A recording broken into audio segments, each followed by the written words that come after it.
চলেন। আল্লাহ তাবারাক ওয়া তাআলার নবী বলছেন, যখন মানুষ মারা যায় ওই লোকটাকে কবরে নিয়ে যাওয়া হয়। ইযা উদিয়াল মাইয়াতু ফিল কবরে আতাহু মালাকানে, তখন দুইজন ফেরেশতা আছে।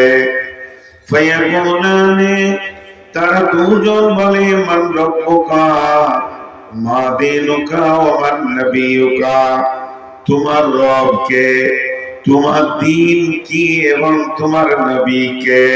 তিনখানা প্রশ্ন হয়ে গেল।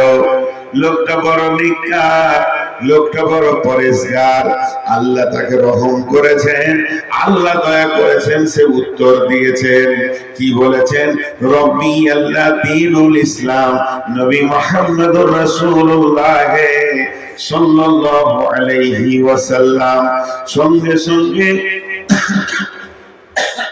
ওই লোকটার জন্য, যে লোকটা ঠিক ঠিক উত্তর দিয়ে দিল, তার জন্য জাহান্নামের দরজাটা খুলে দেওয়া হবে। দাও দাও করে আগুন জ্বলছে, একটা আগুন আর একটা আগুনের সঙ্গে ছিঁড়াছিঁড়ি করছে, লড়াই করছে, গর্জন নিচে।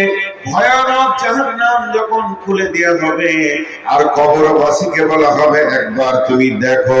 কবরবাসী দেখে ভয় খেয়ে যাবে।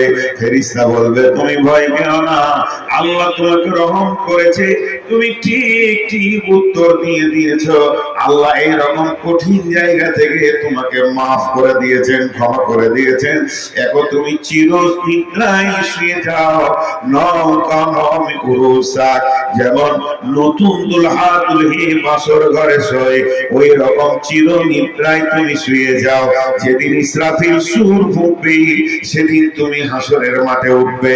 পক্ষান্তরে যে লোকটা ঠিক উত্তর দিতে পারবে না, যে বলতে পারবে না, মান রব্বুকা, হা আল্লাহ আদেরি, আয় আমি কিছুই জানি না, আল্লাহ আদেরি, আমি কিছুই জানি না, আমি এটা বুঝি না, মা দীনুকা, তোমার দিন কি আমি বুঝি না, মান রব্বুকা মা দীনুকা ওয়া নবিয়ুকা, আমি বুঝি না। যখন কোনো উত্তর দিতে পারবে না, জান্নাতের দরজাটা খুলে দেয়া হবে। খুলে দেওয়ার পর বলা হবে, হতভাগা বদনসিব, তুই একবার জান্নাতের দিকে তাকিয়ে দেখ, কত সুখময় জায়গা। কারণ তুই বদমাশি করেছিস, এর জন্য রব তোর উপরে রেগে গেছে। এই রকম সুখের জায়গা থেকে তোকে চিরজীবনের মতো বঞ্চিত বঞ্চিত করে দেয়া হয়েছে। অতএব জীবনে আর সুখের জায়গা তুই পাবি না। আসমান থেকে আল্লাহ এলান করবে, বেঈমান, এ আমার অসত্য বান্দা, আমার সঙ্গে ধৃষ্টতা করেছে, কবরকে তার জন্য জাহান্নামের আগুনের টুকরা বানিয়ে দেওয়া হবে, জাহান্নামের পোশাক পরিয়ে দেওয়া হবে, এবং জাহান্নামের লেপটা তাকে দিয়ে দেওয়া হবে। সেই অবস্থায় সে কবরে অতদিন থাকবে যতদিন না সুর ফোঁকা হয়েছে। বন্ধুরা আমার, বিশ্ব নবীর বিবি আম্মা জান আয়েশা রাদিয়াল্লাহু তাআলা আনহা বাড়িতে আছেন। এমন সময় একটা ইহুদি মহিলা আসলেন ভিক্ষা করার জন্য।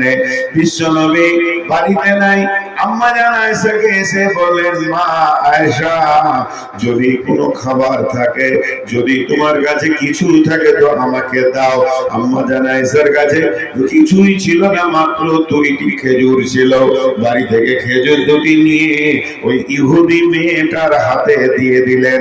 যখন ইহুদি মেয়েটার হাতে দিলেন, মেয়েটি সঙ্গে সঙ্গে বলছেন, আয়েশা রে, আল্লাহ তোমাকে কবরের আযাব থেকে মুক্তি দান করুন। এই কথাটা আম্মা জান আয়েশা বলছেন। আমাকে বড় অবাক